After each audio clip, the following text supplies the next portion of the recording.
नमस्कार, स्वागत है आपका एबीपी न्यूज पर। मैं हूं आपके साथ शिरीन और लोकसभा चुनाव की स्पेशल कवरेज देख रहे हैं आप। मेरे पीछे इस वक्त आप टिक टैक टो देख रहे हैं। आपने भी बचपन में जरूर खेला होगा, लेकिन ये चुनावी आप हर मुद्दे इस पर देख रहे हैं। आज इलेक्शन के सुपर पावर पैक्ड शो में 26 अप्रैल को देखे लोकसभा चुनाव के दूसरे चरण की वोटिंग होनी है, तो उससे जुड़ी जरूरी बातें आपको दिखाएंगे। 13 राज्यों की 88 सीट पर वोट डाले जाएंगे। नेता तैयार हैं, पार्टी रेडी है और अब मुद्दों की भरमार है।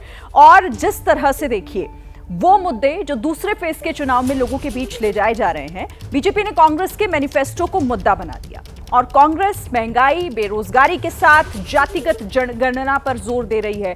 लेकिन मुद्दों के इसी टकराव में आज एक नया एपिसोड जुड़ गया है। चुनाव से ठीक पहले विरासत टैक्स पर कांग्रेस और बीजेपी के बीच आर पार की सियासी जंग शुरू हो गई है। ये मुद्दा क्या है, चुनाव में आखिर इसे कौन लेकर आया और देश का वोटर इस मुद्दे पर क्या सोचता है, इसी पर क्या वोट दिया जाएगा, आपको दिखाते हैं इसी से जुड़ी एक स्पेशल रिपोर्ट।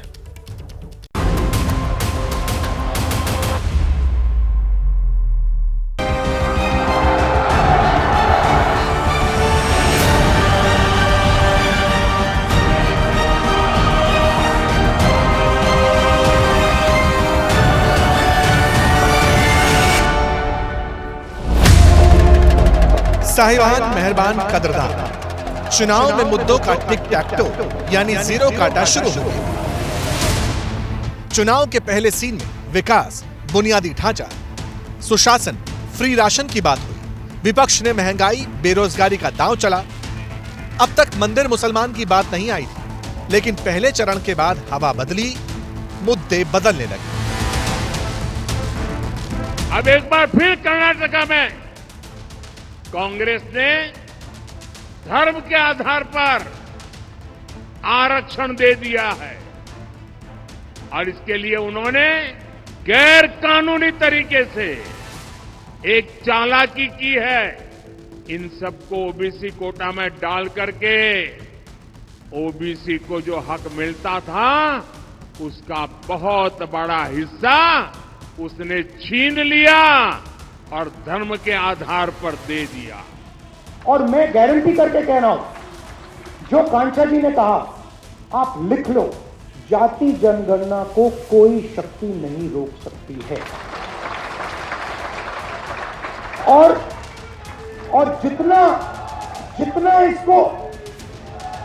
जितना इसको रोका गया उतनी तेजी से, उतनी फोर्स से ये वापस आए। ये मेरे लिए राजनीति नहीं है, ये मेरे लिए लाइफ मिशन को छोड़ने वाला नहीं होगा।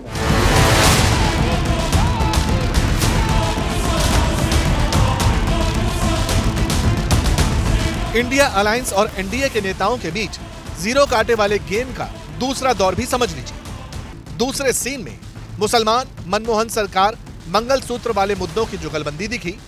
दूसरे में मंदिर, महंगाई, मजहब, राम हनुमान। और तीसरे नंबर पर खिसक गया विकास, बेरोजगारी और वादा खिलाफी। ये कांग्रेस का मैनिफेस्टो कह रहा है कि वो माताओं बहनों का सोने का हिसाब करेंगे, उसकी जड़ती करेंगे, जानकारी लेंगे और फिर उस संपत्ति को बांट देंगे और उनको बांटेंगे जिनको मनमोहन सिंह जी की सरकार ने कहा था कि संपत्ति पर पहला अधिकार मुसलमानों का है। ये अर्बन नक्सल की सोच, मेरी माताओं बहनों, ये आपका मंगलसूत्र भी बचने नहीं देंगे। कैसी कैसी बहकी बातें पिछले 2 दिनों में अब ये शुरू हुआ है कि कांग्रेस पार्टी चाहती है कि आपके मंगलसूत्र और आपका सोना आपसे छीन ले। 70 सालों से ये देश स्वतंत्र है, 55 सालों के लिए कांग्रेस की सरकार रही है। किसी ने आपसे सोना छीना, आपके मंगलसूत्र छीने। इंदिरा गांधी ने अपना सोना, जब जंग हुई थी, अपना सोना देश को दिया। मेरी मां का मंगलसूत्र इस देश को कुर्बान हुआ है। जब तक हिंदू मुसलमान का दौर चुनाव के समीकरण में फिट होता, 7 समंदर पार से एक बयान आया और मुद्दों का यह खेल एक बार फिर उलट पलट हो गया। पुराने मुद्दे और पीछे हो गए और अब तो विरासत वाले टैक्स पर जंग छिड़ गई। इतना ही नहीं, कांग्रेस ने तो आज एक और पत्ता खोल दिया है। उनका हिडन एजेंडा बाहर आया है। आज उन्होंने कहा है इनहेरिटेंस टैक्स, यानी विरासत में भी जो आपको मिली है। अब ये कांग्रेस कहती है कि आप अपने संतानों को वो संपत्ति नहीं दे सकते। करीब करीब आधी संपत्ति कांग्रेस की सरकार बनेगी तो कानूनन आपसे लूट लेगी। सवाल है, प्रधानमंत्री मोदी को यह बयान क्यों देना पड़ा? क्यों दर्जन भर बीजेपी नेताओं ने संपत्ति, विरासत, टैक्स, जनता से लूट, कांग्रेस एक्सपोज, मनमोहन सरकार जैसे शब्दों को अपने बयानों का हिस्सा बनाया? तो क्या वाकई लोगों की विरासत, सोना चांदी पर कांग्रेस की नजर है? क्या वाकई कांग्रेस विरासत टैक्स लगाने के बारे में सोच रही है? क्या जनता की संपत्ति का बंटवारा हो जाएगा? तो आज साम पित्रोड़ा जी के बयान ने कांग्रेस का मकसद देश के सामने स्पष्ट कर दिया है। वो देश के जनता की निजी संपत्ति का सर्वे कर निजी संपत्ति को सरकारी खजाने में डालकर जो उन्होंने यूपीए के शासन में तय की थी प्रायोरिटी कि देश के संसाधन पर सबसे पहला अधिकार माइनॉरिटी और उसमें भी मुस्लिम लोगों का है, उस प्रकार से इसका बंटवारा करना चाहती है। आरोप की असली वजह और जवाब जानना है तो एक ट्रेंड को नोट कीजिए। एक बार जरा अपने कंप्यूटर या मोबाइल फोन वाले कीबोर्ड के 2 अक्षर ए और डी के बीच वाले लेटर को देखिए। क्या दिखा? एस दिखा ना? बस आज के सियासी ज्वार भाटे का जवाब यही अक्षर है। एस माने कांग्रेस नेता सैम पित्रोदा और उनका अमेरिका से आया एक बयान। Let me tell you, in America, there is an inheritance tax. So if, let's say, one has $100 million worth of wealth, and when he dies, he can only transfer probably 45% to his children. 55% is grabbed by government, which to me sounds fair. In India, you don't have that. So these are the kind of issues people will have to debate, discuss. कहते हैं एक idea, एक बयान चुनाव बना सकता है या नेता या पार्टी के लिए बिगाड़ भी सकता है। कांग्रेस के साथ शायद दूसरा वाला सीन हो रहा है। घुसपैठी, मुसलमान और मंगलसूत्र पर मोदी को प्रियंका गांधी ने काउंटर किया था। मोदी राम मंदिर की बात कर रहे थे तो राहुल गांधी अपनी हर रैली में महंगाई, बेरोजगारी के साथ जातिगत जनगणना का मुद्दा उठा रहे थे। लेकिन विरासत टैक्स पर इंडियन ओवरसीज के चीफ सैम पित्रोदा का एक स्टेटमेंट पार्टी की परेशानी की वजह बन गया। तो क्या दूसरे चुनाव की वोटिंग से ठीक पहले कांग्रेस का यह सेल्फ गोल है? शाही परिवार के शाहजादे के सलाहकार, इस शाहजादी परिवार के शाहजादे के पिताजी के भी सलाहकार, और ये परिवार उन्हीं की बात मानता है। कांग्रेस का कहना है कि वो इनहेरिटेंस टैक्स लगाएगी। कांग्रेस का मंत्र है कांग्रेस की लूट, जिंदगी के साथ भी और जिंदगी के बाद भी। चुनाव में बयानों को पकड़ना और फिर उसे जनता के सामने पेश करना नेताओं की कला है और इसमें मोदी को महारत हासिल है। 3 मार्च को लालू ने बयान दिया, कहा मोदी का कोई परिवार नहीं। 4 मार्च को मोदी ने जवाब दिया, बताया कि पूरा देश उनका परिवार है। सोशल मीडिया पर मोदी का परिवार ट्रेंड बन गया। पहले 2018 के राजस्थान विधानसभा चुनाव और फिर 2019 के लोकसभा चुनाव में राहुल गांधी ने आरोप लगाया था कि चौकीदार चोर है। मोदी ने बाजी पलट दी, मैं भी चौकीदार वाला स्लोगन जन जन तक पहुंचा दिया। 2014 में चुनाव से पहले कांग्रेस नेता मणिशंकर अय्यर ने मोदी को चाय वाला कहा था। बीजेपी ने चाय पर चर्चा शुरू की। मोदी के चाय वाले बैकग्राउंड को ही चुनाव का सबसे बड़ा हथियार बनाया और बम्पर जीत हासिल की। कुछ मीडिया रिपोर्ट्स में आया है कि इंडी गठबंधन वालों में चर्चा चल रही है, क्योंकि मोदी बार बार पूछता है कि बताओ भाई, इतना बड़ा देश किसको सुपुर्द करें? नाम तो बताना चाहिए भाई। आप बिना नाम इतना बड़ा देश किसी को सुपुर्द कर सकते हो क्या? ये लोग नाम बताने को तैयार नहीं है। आपके सामने नाम है ना, दूसरी तरफ नाम ही नहीं है। अब विरासत की बात हो रही है, मगर सवाल है कि इनहेरेंट टैक्स वाले बयान पर जनता क्या सोचती है, ये भी आपको समझाएंगे। लेकिन पहले आपको विरासत टैक्स की मोटी मोटी जानकारी देना जरूरी है, ताकि आप इस मुद्दे से रूबरू हो जाएं। ये वो टैक्स होता है जो किसी व्यक्ति की मृत्यु के बाद उसकी संपत्ति के बंटवारे पर लगता है, यानी जब मृतक की संपत्ति उसके बच्चों को ट्रांसफर की जाती है तो ये टैक्स लगता है। अमेरिका के कुछ राज्यों जैसे Iowa, Kentucky, Maryland, Nebraska, new Jersey और पेंसिल्वेनिया में ये टैक्स लगता है। अब सवाल है कि क्या भारत में भी ये टैक्स लागू है? जवाब है नहीं, लेकिन पहले लगता था, वो भी दूसरे नाम से। भारत में 1953 में एस्टेट एक्ट में संपत्ति के बंटवारे पर टैक्स का प्रावधान था, लेकिन 1985 में तब की राजीव गांधी सरकार ने इसे खत्म कर दिया। विरासत वाले टैक्स पर सैम पित्रोदा का बयान आया, बीजेपी ने जवाब दिया, चुनाव का मुद्दा भी बन गया। लेकिन जनता इस बारे में क्या सोचती है? कांग्रेस नेता के बयान पर देश के वोटर का मूड क्या है, ये सुनना भी जरूरी है। सबसे पहले तो ये कि जो सैम पित्रोदा ने कहा, ये कहा कि भाई परिवार की संपत्ति ले लेना चाहिए, लेकिन वो किस परिवार की संपत्ति लेना चाहते हैं? क्या अपने परिवार की संपत्ति से सबसे पहले सैम पित्रोदा और राहुल गांधी से पूछा जाए कि क्या तुम अपने पिता की संपत्ति देने को तैयार हो? ऐसा नहीं कि जनता के लिए बना दें या सिर्फ ये नियम सिर्फ हिंदुओं के लिए बना दें, आप दूसरे को छोड़ दें। तो आपकी नीयत क्या है? पहले तो सबसे पहले इस बात पर चर्चा होना चाहिए। तो पहले ये इन्वेस्टिगेशन का विषय है कि वो जनता को कितनी सुविधा देती है इसके एवज में। मेडिकल इंश्योरेंस हुआ, सारा मतलब जो है फैसिलिटीज़ वो प्रोवाइड करते हैं। अपने देश में कुछ नहीं है। देखिए, चर्चा का विषय है, चर्चा हो जाए तो इसमें कोई बड़ी बात नहीं है, लेकिन क्या है, इसमें गरीब आदमी तो पिसेगा। क्यों पिसेगा? क्योंकि जो पैसे वाले हैं वो तो अपनी फर्म बना करके पैसा अपना इधर उधर कर लेते हैं, तो उनका कैसे मालूम लगेगा कि ये इसकी संपत्ति या नहीं है? तो गरीब आदमी को इसमें नुकसान होगा। और चर्चा कर सकते हैं, लेकिन चर्चा हो तो मंदिरों का हो, मस्जिदों का हो, सारे ट्रस्टों का हो, प्लस जो फर्म है उनका भी पैसा जाना चाहिए। कम से कम जो उसका सीईओ है उसकी डेथ होने के बाद कम से कम गवर्नमेंट को उसका जाना चाहिए, तब तो ये ठीक है। भारत का और अमेरिका का आपस में जो पूरा सिस्टम है वो भी अलग है। वहाँ के सांस्कृतिक मूल्य, जीवन जीने की पद्धति, लोगों के सोचने का तरीका, रहन सहन, वो सब अलग है। तो आप अमेरिका की तरह भारत को पूरी तरीके से डिक्टेट नहीं कर सकते। और दूसरे नंबर पे ये है कि उनके बयान लगातार पहले भी आते रहे, वो हमेशा नेगेटिव रहे, तो इसलिए पब्लिक को उन पर ज़्यादा भरोसा नहीं है। सैम पित्रोदा के बयान से तो खुद कांग्रेस के नेता ही इत्तेफाक नहीं रखते हैं।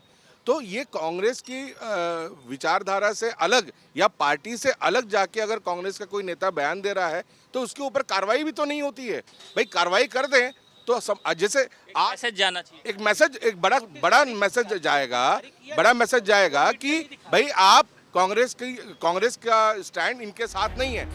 वैसे कांग्रेस ने सैम पित्रोदा के इस बयान को उनका निजी बयान बताकर किनारा कर लिया, लेकिन 140 करोड़ की आबादी वाले देश में संपत्ति के बंटवारे वाली अप्रोच और आरोप आए कहां से? मोदी जिन मुद्दों को आज उठा रहे हैं उसका बैकड्रॉप क्या है, इसकी टाइमलाइन भी समझना जरूरी है। 5 अप्रैल को कांग्रेस पार्टी ने अपना घोषणा पत्र जारी किया। मैनिफेस्टो के 28वें पेज के 21 नंबर पॉइंट पर जिक्र किया कि कांग्रेस नीतियों में उपयुक्त बदलाव करके धन और आय के मामले में बढ़ती असमानता का समाधान करेगी। इसी में आगे जन कल्याण शीर्षक में कांग्रेस ने लिखा कि भारत की जनता आर्थिक तौर पर विभाजित है। अति अमीर लोगों का एक बहुत छोटा सा वर्ग है, इसके बाद मध्यम वर्ग है जो गरीबी रेखा से ऊपर है, लेकिन मध्यम वर्ग में नहीं आता। देश में 22 करोड़ लोग गरीब हैं, कांग्रेस इन पर फोकस करेगी। लेकिन घोषणा पत्र में कहीं भी कांग्रेस ने यह दावा नहीं किया कि वो अमीरों की विरासत जब्त कर लेगी और उसे गरीबों में बांट देगी। पार्टी मैनिफेस्टो में यह भी लिखा है कि कांग्रेस आर्थिक सामाजिक जाति जनगणना कराएगी। भारत के संविधान के मुताबिक अल्पसंख्यकों को मिलने वाले मौलिक अधिकारों का आदर करेगी और उन्हें बरकरार रखेगी। ये बात भी मैनिफेस्टो में कही गई है। इन्हीं पॉइंट्स पर बहस छिड़ी हुई है और अब बात सैम पित्रोदा वाले विरासत टैक्स की तरफ मुड़ गई। लेकिन जनता के मन में क्या है? विरासत टैक्स वाली बात पर वो क्या सोचती है?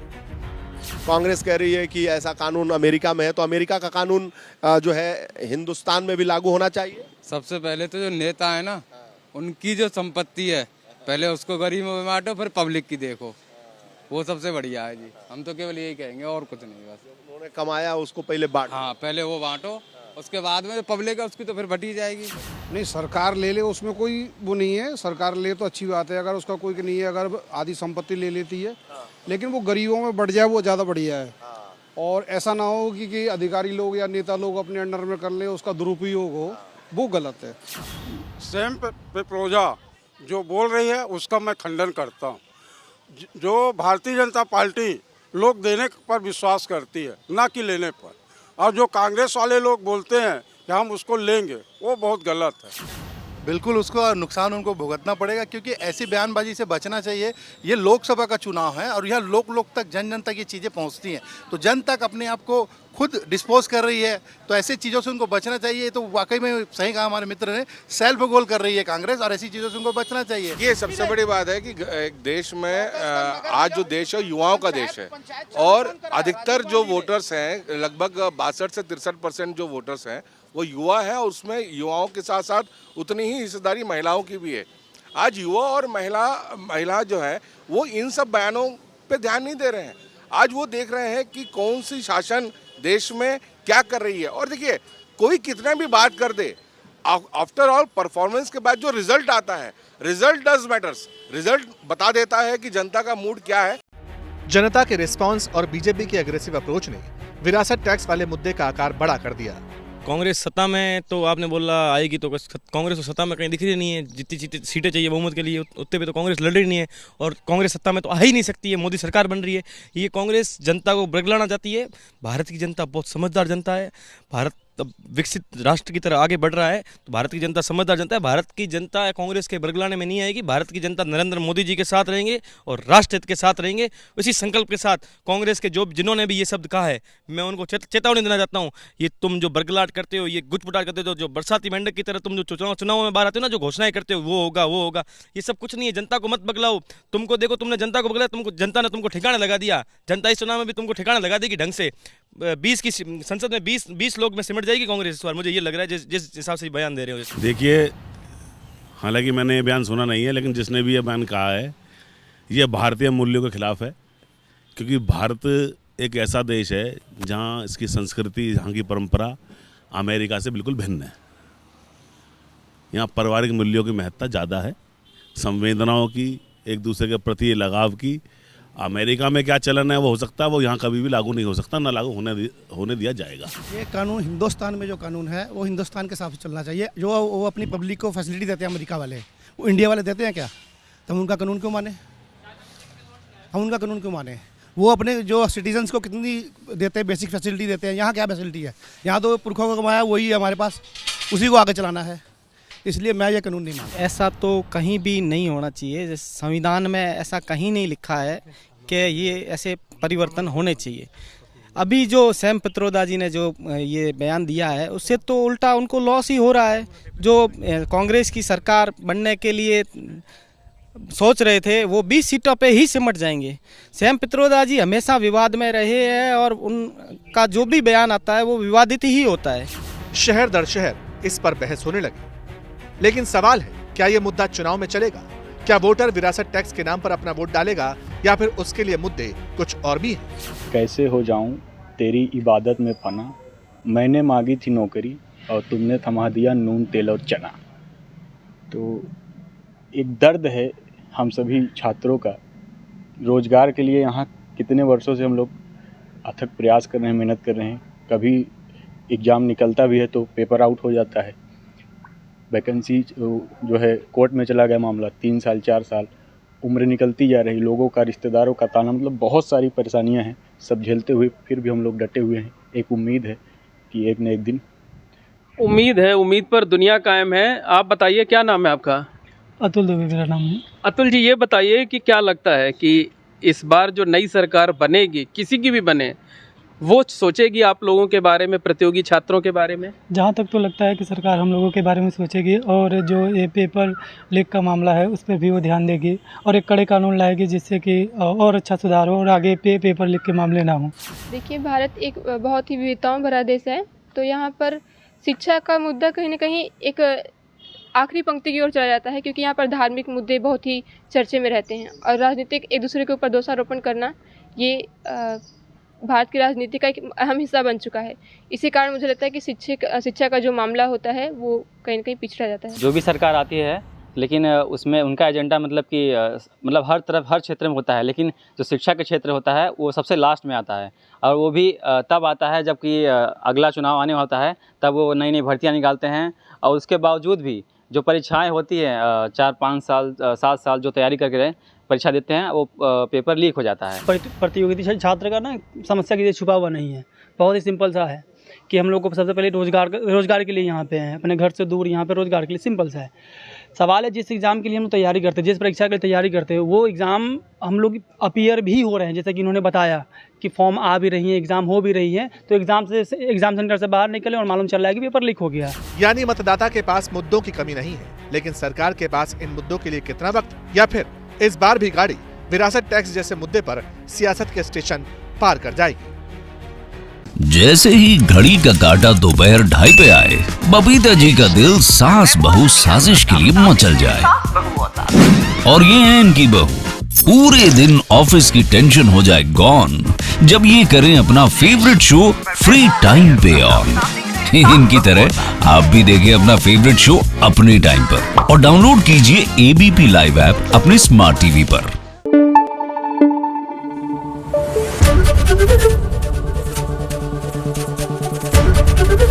ABP न्यूज आपको रखे आगे।